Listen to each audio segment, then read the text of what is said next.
Hello guys, today is part 12 of AC motor control methods. Today's subject is gonna be magnetic clutch and the magnetic drive.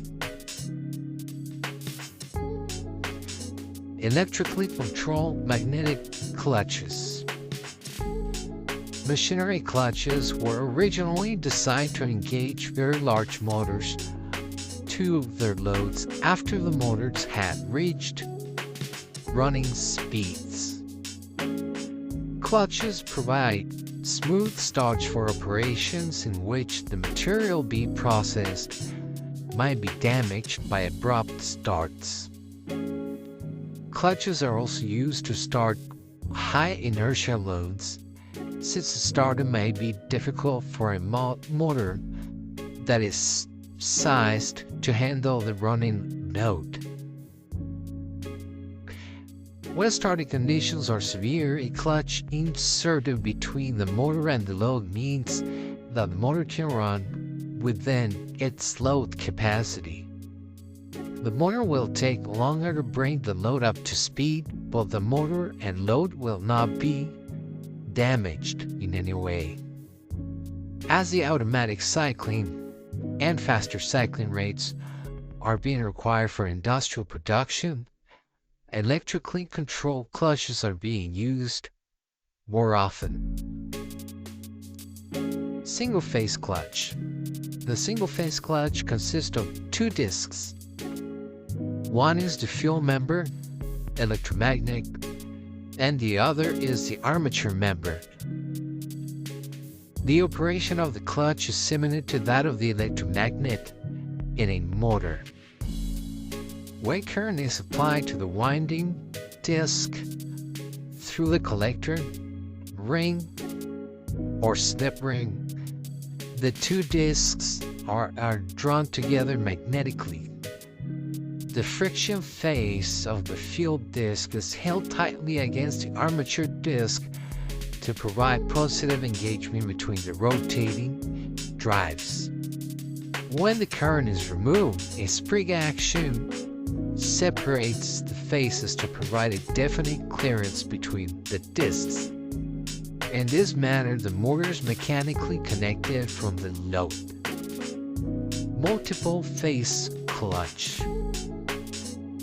Multiple phase clutches are also available in a double phase clutch. Both the armature and fuel discs are mounted on a single hub with a double phase friction lining supported between them. When the magnet of the fuel member is energized, the armature and fuel members are drawn together. They grip the lining between them to provide the driving torque. When the magnet is de-energized, a spring separates the two members and they rotate independently of each other. Double-phase clutches are available in sizes up to 78 inches in diameter. A water-cooled magnetic clutch is available for applications that require high degree of slippage between the input and the output rotating members.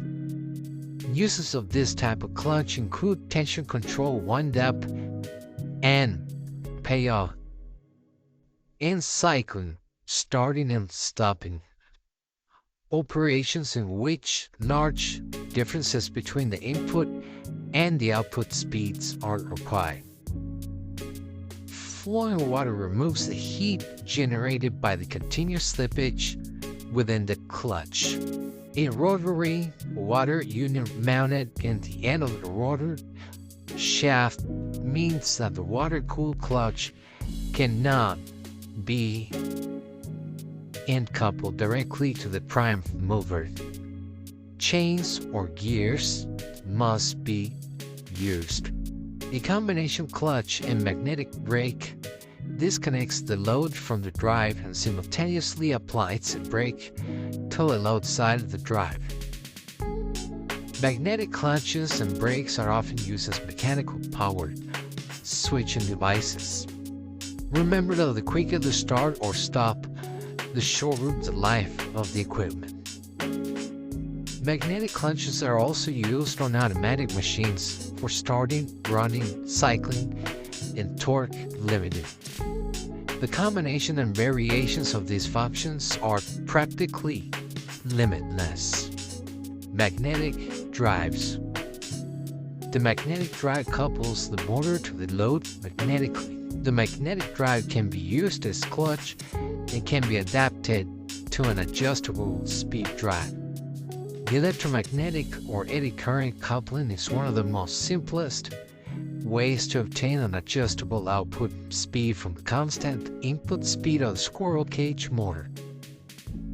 There is no mechanical contact between the rotating members of the magnetic drive, thus there is no wear. Torque is transmitted between the two rotating units by an electromagnetic reaction created by an energized coil winding. The slip between the motor and the load can be controlled continuously, with more precision and over a wider range that is possible with the mechanical friction clutch. The magnetic flux crosses the air gap and penetrates the iron ring. The rotation of the ring with relation to the magnet generates eddy currents and magnetic fields in the ring. Magnetic interaction between the two units transmits torque from the motor to the load. This torque is controlled with a rheostat which manually or automatically adjusts the direct current supply to the electromagnet through the slip rings.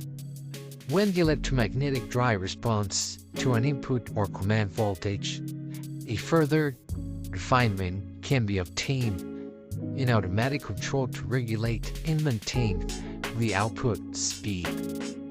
The magnetic drive can be used with any type of actuating device or transducer that can provide an electrical signal. For example, electronic controls and sensors that detect liquid level, air and fluid pressure, temperature, and frequency can provide the input required. A tachometer generator provides feedback speed control in that it generates a voltage that is proportional to its speed. Any changes in load condition will change the speed. The resulting generator voltage fluctuations are fed to a control circuit which increases or decreases the magnetic drive field excitation to hold the speed constant. For applications where a magnetic drive meets the requirements,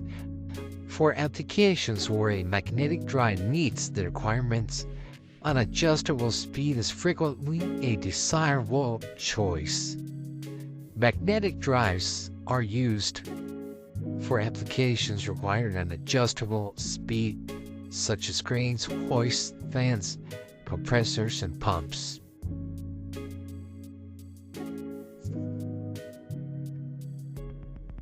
And that's it, folks. Thank you for watching. Please like, share, and subscribe.